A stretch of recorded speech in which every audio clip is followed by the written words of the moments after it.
Hello, everyone. It's Dave Relic, aka Realtor Dave. Here we are, October 10th, 2013. Calgary real estate market. Same sort of story as it has been this entire year. Low inventory, strong demand, higher prices. I've been saying this through all these updates this year, and I feel a little bit repetitive, but it's the story of what's going on. The latest sort of stat just saw the new home price index up 6.1% year over year, showing very strong price growth in Calgary. What I wanted to mention today, what I want to talk about today, is a story I've been following for a little while, and now I'm starting to see some solid trends for it. And that, if you've been following this blog for a while, I started talking in 2011 about a shadow inventory. The shadow inventory was accidental landlords, people who became landlords not by choice but out of necessity. They wanted to move, or they were moving away. They couldn't afford to sell their home, so they decided to rent instead. The hope being that they would rent for a while, pay down a little bit of their mortgage, prices would go up, then they could sell. And we're trying to see that happen right now.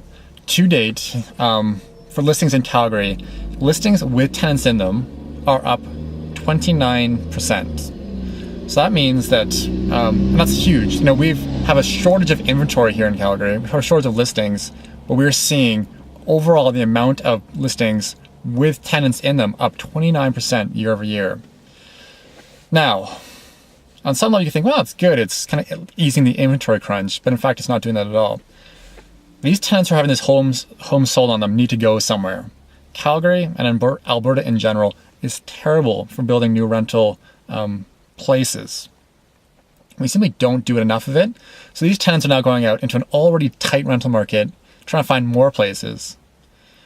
They're pushing up rents, and so like a landlord may say, well, I rent out my place for $1,300, the one exactly next door went up for $1,500, I'm going to raise my rent, rents on my current tenants.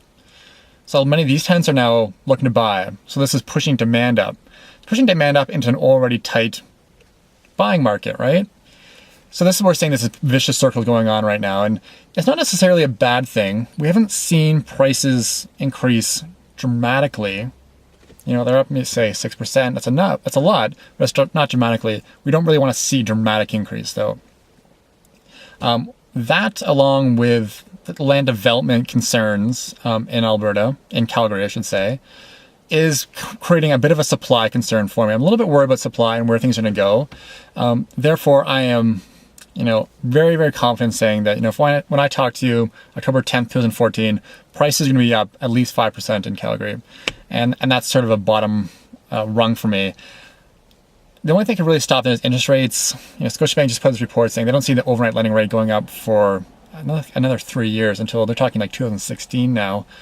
And if that's the case, we're seeing fixed rates now hold after they went up a little bit. They're still very low rates right now. Therefore, prices increases in Calgary are almost assured in 2014. I'll talk more about that as the year progresses, but that's what you really need to know right now. With that said, if you're looking to buy, when you're looking to buy, you never want to charge into the market blindly. You do need to go in there knowing it's a very busy market. When you see a property you like, you have to be aggressive on it. But at the same time, I wouldn't, buy blindly. You need to make a smart decision. Sellers, I've said this before, and I'll continue to say this, be aggressive in your pricing right now, especially if you're in that new home or first-time home buyer's market. Your property's in demand, and you might as well try and get the most you can, because it's going to be harder for you to buy your next home. So you might as well try and get everything you can when you sell your home, so it makes it a little bit easier when you go to buy your next home. If you put your home on the market, sits around for a couple of weeks, and you don't get any offers yet, you're probably too high. And it's even if it's just a couple of weeks, suggests to me you're too high. Most nice properties these days that are priced well sell within the first week, and if you're sitting around for a couple of weeks, then you're probably a little bit too high. You can lower your price down, and you'll still sell your home quite easily. Any questions on this stuff, guys? Give me a call, 403-990-1278, or you can just send me an email, dave.rhyderch@crab.com. Hope everyone's doing well. I've had tons of referrals lately, guys. And so thanks a lot, guys. I really do appreciate that. I don't say that enough, but it really means a lot to me. Hope all is well. Talk to you all soon. Bye.